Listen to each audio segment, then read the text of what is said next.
請旗隊出旗。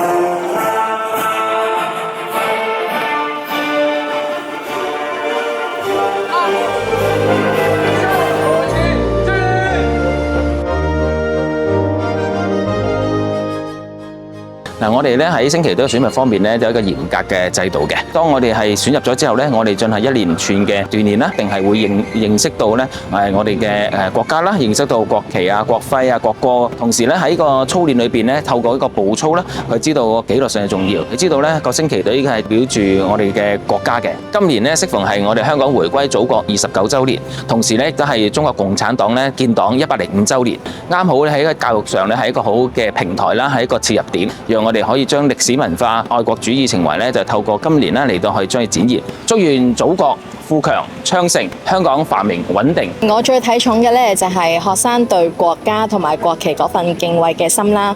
咁每次咧，我哋都會睇下小朋友係喺個儀式同埋訓練之中咧，係唔係夠專注啦，夠唔夠莊嚴啦，夠唔夠認真嘅。喺紀律方面，我哋咧會要求隊員準時出席，穿着整齊嘅制服。即使喺練習嘅時候，我哋都要求隊員要認真嘅態度去完成嘅。升旗隊會有唔同嘅崗位，我哋咧希望同學都認識每一個嘅崗位，喺每一個嘅崗位都可以有穩定嘅發揮。我哋有特別嘅升旗組會啦，喺國旗日的講話當中咧，校長會向學生講解香港回歸同埋黨慶嘅意義，令學生明白到咧，我哋國家嘅繁榮咧係得來不易嘅。